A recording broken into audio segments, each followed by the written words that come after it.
Hello നമസ്കാരം. Study സ്റ്റുഡിയോയിലേക്ക് എല്ലാവർക്കും സ്വാഗതം. നമ്മളിന്ന് Sreenarayana Guru open university BA 4th sem language പേപ്പറായ മലയാള സാഹിത്യ മാതൃകകളിലെ ഫസ്റ്റ് ബ്ലോക്കിലെ സെക്കൻഡ് യൂണിറ്റാണ് ക്ലാസ്സിൽ ഡിസ്കസ് ചെയ്യാൻ പോകുന്നത്. അപ്പോൾ ക്ലാസ്സിലേക്ക് പോകുന്നതിന് മുമ്പ് നിങ്ങൾ എൻ്റെ ഈ ചാനൽ ആദ്യമായിട്ടാണ് കാണുന്നതെങ്കിൽ സബ്സ്ക്രൈബ് ചെയ്യുക, ഷെയർ ചെയ്യുക, നിങ്ങളുടെ കമൻറ്റുകൾ എഴുതി അറിയിക്കുക. അതോടൊപ്പം തന്നെ പെയ്ഡ് നോട്ട്സോ അസൈൻമെൻറ്റ്സോ ഒക്കെ ആവശ്യമുള്ളവരുണ്ടെന്നാണെങ്കിൽ മുൻ വീഡിയോയിൽ ഡിസ്ക്രിപ്ഷൻ ബോക്സിൽ ഞാൻ എൻ്റെ വാട്സപ്പ് നമ്പർ കൊടുത്തിരുന്നു. ആ നമ്പറിൽ ബന്ധപ്പെടുകയാണെങ്കിൽ അതിൻ്റെ ഡീറ്റെയിൽസ് തരാം. ഓക്കെ, ക്ലാസ്സിലേക്ക് പോകാം. ഫസ്റ്റ് ബ്ലോക്ക് വരുന്നത് തിരക്കഥയാണ് അല്ലേ. അതിൽ രണ്ടാമത്തെ ബ്ലോക്ക് ബാലചന്ദ്രൻ ചുള്ളിക്കാടിൻ്റെ ചിദംബര സ്മരണ എന്ന ഭാഗത്തിൽ ഇരുന്നുണ്ട ഓണം എന്ന ഭാഗത്തെക്കുറിച്ച് ആണ് അതിൽ വിശദമായിട്ട് വരുന്നത്. അപ്പോൾ ഇതിൽ നമ്മൾ നേരത്തെ പറഞ്ഞ പോലെ തന്നെ പറയുകയാണ്, പിന്നെ പാഠഭാഗത്തെ മാത്രം ആസ്പദമാക്കിയിട്ടായിരിക്കില്ല നമുക്ക് ക്വസ്റ്റ്യൻ വരുന്നത്. നമ്മുടെ തിരക്കഥൻ്റെ പ്രത്യേകതകൾ, തിരക്കഥാ സാഹിത്യത്തിൻ്റെ സവിശേഷതകളൊക്കെ നമ്മളോട് ചോദിക്കും. അപ്പോൾ അതൊക്കെ ഉൾപ്പെടുത്തിയിട്ടാണ് ക്ലാസ് വരുന്നത് കേട്ടോ. അപ്പോൾ തിരക്കഥാ സാഹിത്യത്തിൻ്റെ സവിശേഷതകൾ പറയാം നമുക്കാദ്യം. ആത്മകഥകൾ എന്ന് പറയുന്നത്, അതായത് ജീവിതകഥ എന്ന് പറയുമ്പോൾ ആത്മകഥ എന്ന് പറയുന്നത് സ്വന്തം ജീവിതാനുഭവങ്ങൾ, അതിലെ സങ്കടങ്ങളും സന്തോഷങ്ങളും വഴിത്തിരിവുകളും എന്നിവയുടെ നേരായ ഒരു പ്രക്ഷേപണമാണ്. ഇതിലൂടെ വായനക്കാർക്ക് എഴുത്തുകാരൻ്റെ ഉള്ളറയിൽ കടക്കാനുള്ള ഒരവസരം ലഭിക്കും. ആത്മകഥയിലെ ഉള്ളടക്കം തീർച്ചയായിട്ടും വ്യക്തിപരമായതായിരിക്കും. ഒരാളുടെ ആത്മസംവേദനങ്ങളെല്ലാം അതിൽ പ്രതിഫലിപ്പിക്കാനും കഴിയും. ഇതിൻ്റെ ഫലമായി ആത്മസാക്ഷ്യത്തിൻ്റെ വിശ്വാസ്യതയും തീക്ഷ്ണതയും ഈ ആത്മകഥയിൽ രൂപത്തിൽ ഉരുത്തിരിഞ്ഞു വരും.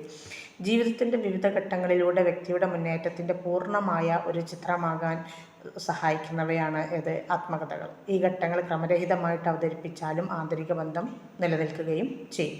ആത്മകഥകളിൽ എഴുതുന്ന വ്യക്തിയുടെ കാലഘട്ടവും സമൂഹപരവും രാഷ്ട്രീയപരവും സാഹചര്യങ്ങളും വായനക്കാരന് വളരെ വ്യക്തമായിട്ട് മനസ്സിലാക്കാനും കഴിയും. അതുകൊണ്ട് തന്നെ ആത്മകഥകൾ ചരിത്ര പ്രസക്തി ഉള്ളവ കൂടി ആണ്. കൃതികളിൽ പൊതുവെ ഭാവനയ്ക്കാണ് പ്രാധാന്യം കൊടുക്കുന്നതെങ്കിലും ആത്മകഥയിൽ യാഥാർത്ഥ്യ മുഖ്യമാണ് നമ്മൾ കാണുന്നത്. എഴുത്തുകാരൻ തൻ്റെ അനുഭവങ്ങളെ സത്യസന്ധമായിട്ട് അവതരിപ്പിക്കാനാണ് ആത്മകഥയിൽ ശ്രമിക്കുക. ആത്മകഥയുടെ ഭാഷയും ശൈലിയും അതെഴുതുന്ന വ്യക്തിയുടെ വ്യക്തിത്വം പ്രതിഫലിപ്പിക്കുന്ന രീതിയിലുള്ളതും ആയിരിക്കും. അതുകൊണ്ട് ഓരോ ആത്മകഥയ്ക്കും അതിൻ്റെ പ്രത്യേക ശൈലി നമുക്ക് കാണാൻ കഴിയും. ആത്മകഥകൾ പലപ്പോഴും ആത്മപരിശോധനയുടെ ഭാഗമാണ്.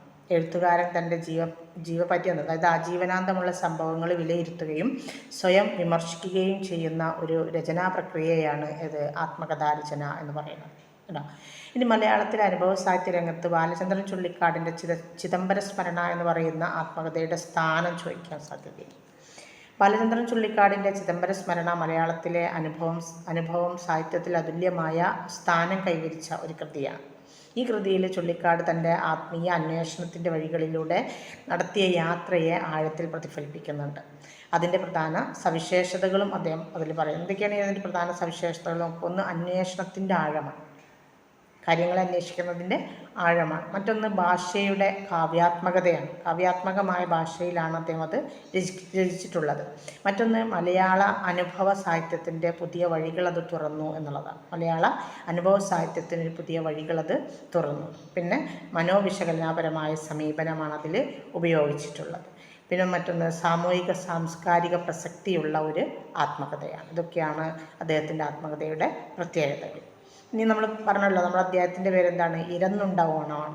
ഇരന്നു വാങ്ങിയിട്ടുണ്ട ഓണമാണ്, ഇരന്നുണ്ട ഓണം. അപ്പം ആ ഒരു ഭാഗത്തിലൂടെ വ്യക്തമാക്കുന്ന കവിയുടെ വ്യക്തി സവിശേഷതകൾ ചോദിക്കുക നമ്മളോട്. ഈ ഇരന്നുണ്ട ഓണം എന്ന ഭാഗത്ത് കവി ഓർമ്മകളുടെ ലോകത്തേക്കാണ് നീങ്ങുന്നത്. നാടിൻ്റെ, വീടിൻ്റെ, കഴിഞ്ഞ കാലങ്ങളുടെയൊക്കെ ഓർമ്മകളിലൂടെ ഒരൊറ്റ വ്യക്തിയുടെയും സമൂഹത്തിൻ്റെയും ചിന്തകൾ രചനയിൽ കടന്നു വരുന്നുണ്ട്. അദ്ദേഹത്തിൻ്റെ മനസ്സിൽ വലിയൊരു ഓർമാത്മകത തന്നെയുണ്ട്. കവിയുടെ ശൈലി ലളിതവും വളരെ സത്യസന്ധവുമാണ്. അദ്ദേഹം ലളിതമായ ഭാഷയിലൂടെയാണ് തൻ്റെ അനുഭവങ്ങൾ പങ്കുവെക്കുന്നത്. ഓണത്തോടുള്ള മാനസിക ബന്ധം അദ്ദേഹം വലിയ കൃത്രിമത്വമില്ലാതെ തന്നെ ആഴത്തിലുള്ള അനുഭവങ്ങളിലൂടെയാണ് അതിൽ പ്രതിപാദിച്ചിരിക്കുന്നത്. കവിയുടെ അനുഭവങ്ങളിൽ നിന്നും വ്യക്തിയുടെ കാലത്തെയും കുറിച്ചുള്ള ആന്തരികമായൊരു ധന്യാത്മവും ആത്മീയതയും നമുക്കതിൽ നിന്ന് പ്രകടമാക്കുന്നു. ജീവിതത്തിൻ്റെ സത്യങ്ങളെ പ്രത്യക്ഷീകരിക്കുന്ന ഒരു അവബോധമാണ് കവിയിൽ നമുക്ക് കാണാൻ കഴിയുക. കവി സ്വന്തം സംസ്കാരത്തോട് ആത്മബന്ധം പുലർത്തുന്ന രീതിയിലാണത് രചിച്ചിട്ടുള്ളത്.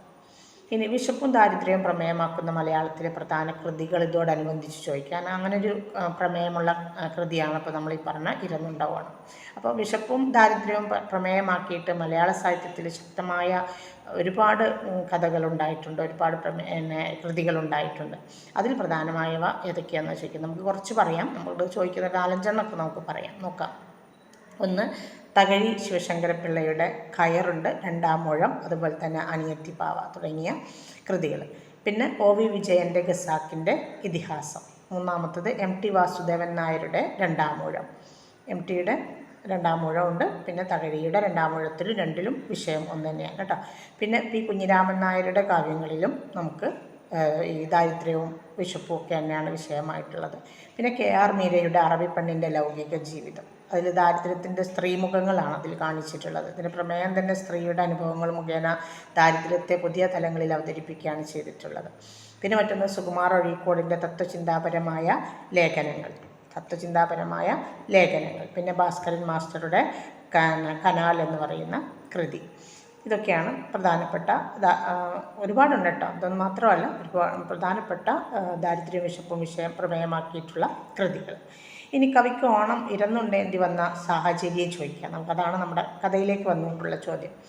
പിന്നെ അതിൽ എന്താണെന്ന് വെച്ചാൽ ഉയർന്നു നിന്ന ദാരിദ്ര്യ പരിസ്ഥിതി, അദ്ദേഹത്തിന് ആ സമയത്തുണ്ടായിരുന്ന ദാരിദ്ര്യത്തിൻ്റെ അവസ്ഥ, പിന്നെ ഓണത്തിൻ്റെ സാമൂഹ്യ പ്രസക്തി, ആത്മഗതമായ വേദന, സമൂഹത്തിലെ ധനവ്യവസ്ഥയോടുള്ള പ്രതികരണം, ഇതൊക്കെ സാഹചര്യങ്ങളായിരുന്നു നമ്മുടെ ചുള്ളിക്കാടിൻ്റെ. കവിക്ക് ഓണം ഇരന്നുണ്ണേണ്ടി വന്നത് വ്യക്തിപരമായ ദാരിദ്ര്യ അനുഭവത്തിൻ്റെ പ്രതിഫലനമാണ്. അത് വിശപ്പിൻ്റെ ആവിഷ്കാരമായിട്ട് മാത്രമല്ല, കവിയുടെ ആത്മഗതമായ സങ്കടത്തിൻ്റെ ശക്തമായൊരു പ്രതീകവും കൂടിയാണ്.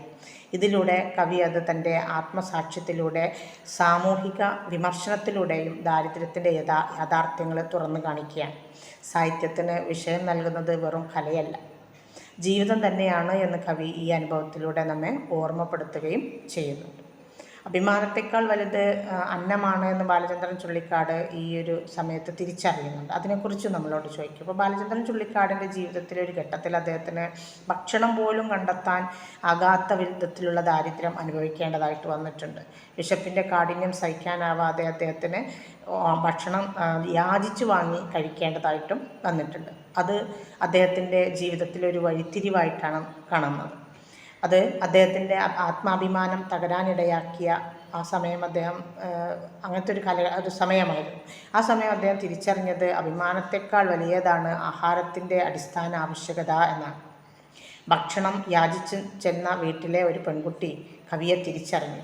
ആ സമയത്ത് അദ്ദേഹത്തിന് എണീറ്റ് ഓടാനാണ് തോന്നിയത്. എങ്കിലും അദ്ദേഹത്തിൻ്റെ തിരിച്ചറിവ് അദ്ദേഹത്തെ ഊണ് തുടരാനാണ് പ്രേരിപ്പിച്ചത്. ഈ അനുഭവം അദ്ദേഹത്തിൻ്റെ കാവ്യത്തിലേക്കും അനുഭവ സാഹിത്യത്തിലേക്കും കൂടുതൽ സത്യസന്ധതയും തന്മയത്വവും ചേർത്ത് വെച്ചിട്ടുണ്ട്.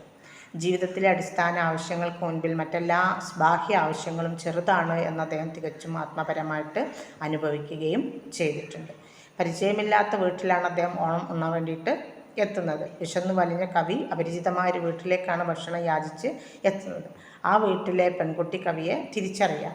എണീറ്റോടാനുള്ള ലജ്ജയാണ്, അല്ലെങ്കിൽ ലജ്ജ കൊണ്ട് എണീറ്റോടാനാണ് കവിക്കപ്പോൾ തോന്നിയത്, അല്ലെങ്കിൽ അങ്ങനെയുള്ളൊരു അനുഭവമാണ് അദ്ദേഹത്തിന് ഉണ്ടായത്. എങ്കിലും അഭിമാനത്തെക്കാൾ വലുത് അന്നമാണ് എന്ന യാഥാർത്ഥ്യം തിരിച്ചറിഞ്ഞ കവി എന്ത് ചെയ്തില്ല, ഭക്ഷണം അവിടെ ഇട്ടിട്ട് ഓടിയില്ല. പകരം എന്ത് ചെയ്തു, അവിടെ ഇരുന്ന് ഉണ്ണാനുള്ള ശ്രമമാണ് നടത്തിയത്. ഇതാണ് ഈ ഒരു 2ാമത്തെ യൂണിറ്റിൽ വരുന്ന കാര്യങ്ങൾ. ഓക്കെ, ഇത്രയും ചോദ്യങ്ങളാണ് നമുക്കതിൽ നിന്ന് പ്രതീക്ഷിക്കാവുന്നതായിട്ടും ഉള്ളത് കേട്ടോ. Okay, thanks.